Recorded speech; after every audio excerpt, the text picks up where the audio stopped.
The NBA playoffs aren't just games, they're the ultimate proving ground, where legacies are built, dynasties are tested, and stars either rise or fall. With April 19th fast approaching, it's time to break down everything you need to know about the Eastern Conference battle for the crown, who's ready to make noise, and who's getting sent home early.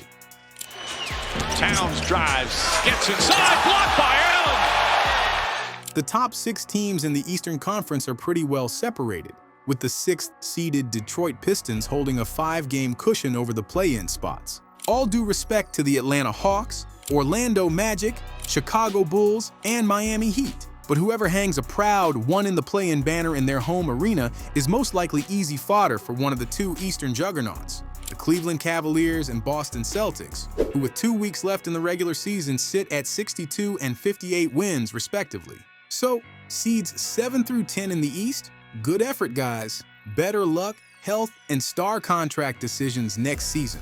Now let's move up the Eastern bracket. Milwaukee and Detroit, currently 6th and 5th, are locked in an interesting battle. As of writing this, the Bucks, now a half games ahead of the Pistons, have 2 remaining games against the struggling New Orleans Pelicans and the Philadelphia 76ers. The Pistons face a tougher remaining schedule, with matchups against the battling Sacramento Kings and the 3rd-seeded Knicks, with 2 head-to-head games left between them. The battle for the 5th seed could come down to those matchups. Milwaukee has fought its way to a respectable 44-34 record, which is impressive considering they were buried in 14th place with a 2-8 record in mid-November.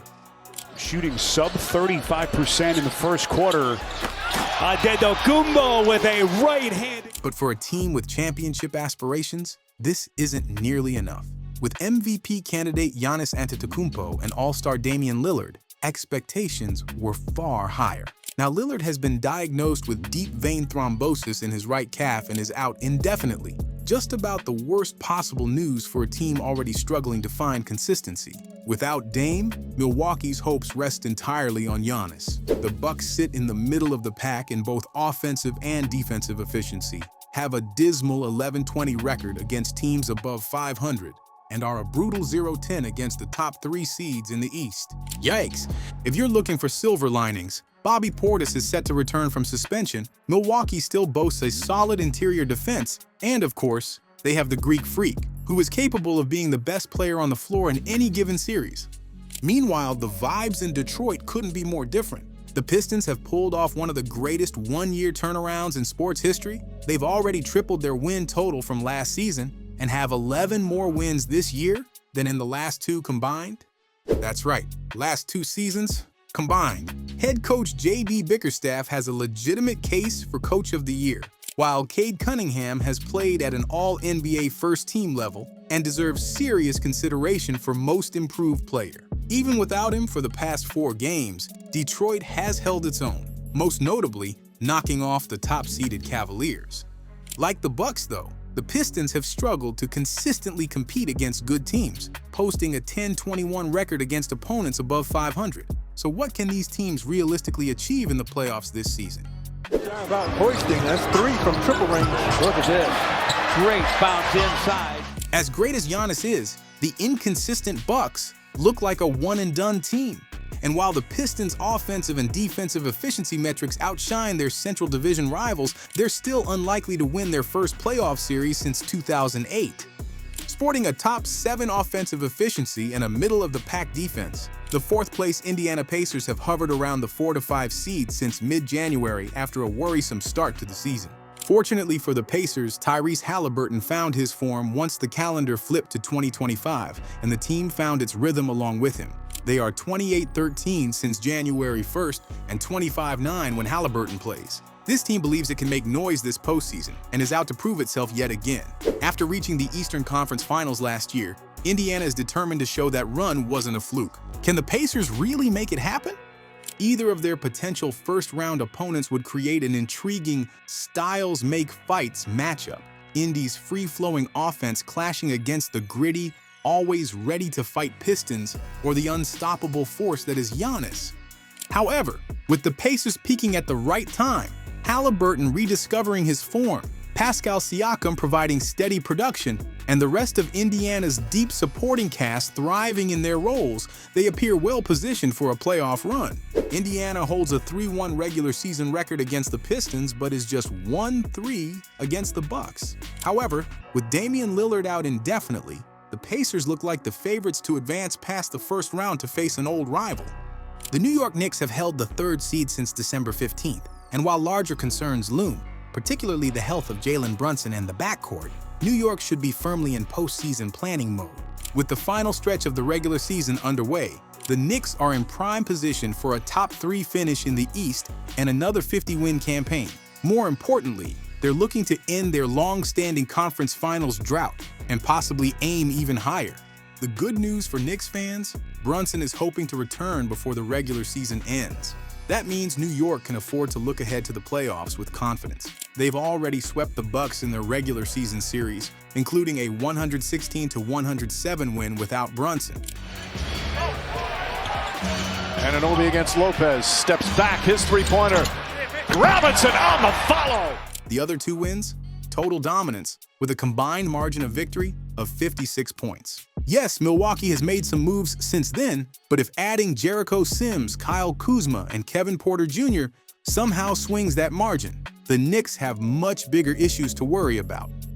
For New York to make a deep run, Brunson's health and production are non-negotiable. Karl Anthony Towns has been a force as a scorer and on the glass, while Mitchell Robinson needs to be on the floor more, though he has been a spectacular defender and rebounder in limited minutes. Meanwhile, Brunson's absence has forced Mikal Bridges and OG Anunoby to take on larger offensive roles.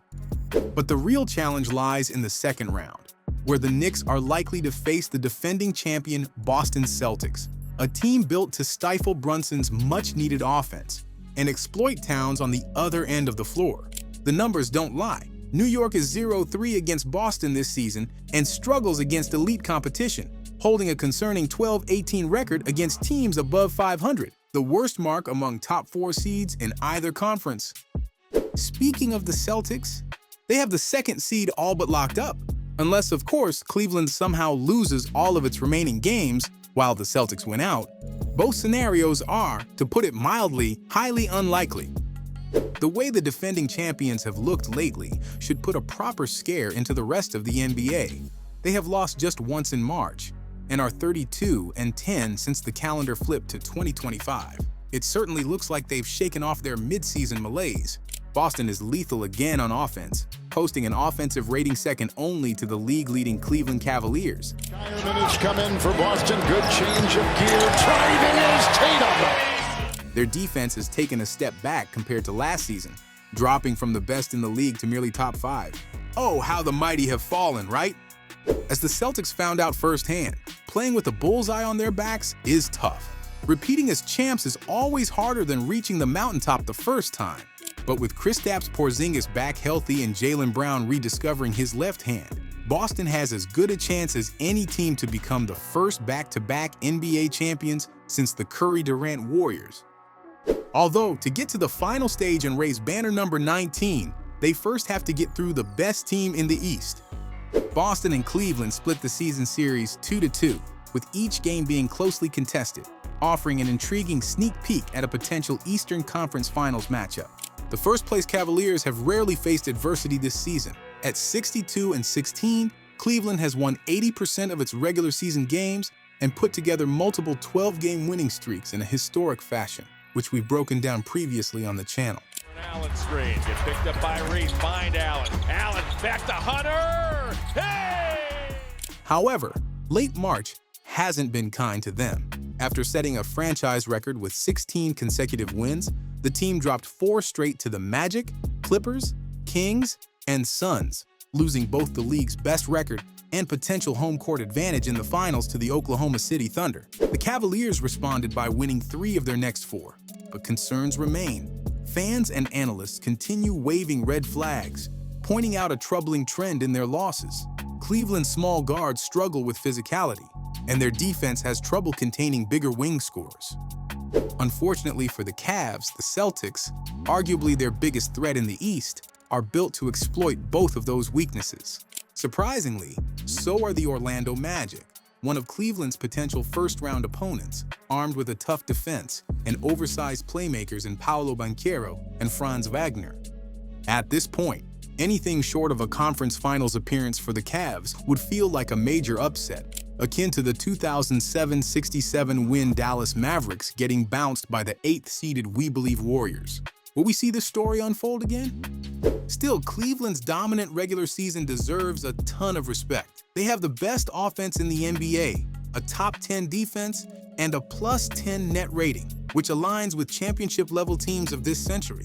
Their stellar core four remains intact, with Darius Garland and Donovan Mitchell as dynamic as ever, Jarrett Allen anchoring the paint, and Evan Mobley emerging as a legitimate two-way star. The Cavs are mostly healthy, with the only significant injury being to key bench contributor Ty Jerome, though head coach Kenny Atkinson has reassured fans that it doesn't appear to be a long-term concern.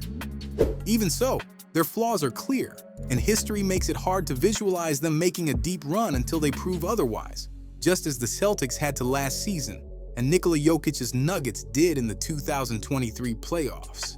Drop your predictions in the comments. Which higher seed should be on upset watch? Who do you think will come out of the Eastern Conference? And if you're wondering about the Western Conference, that breakdown is already up on our channel. Don't forget to like, subscribe, and hit the notification bell for more in-depth basketball stories and analysis.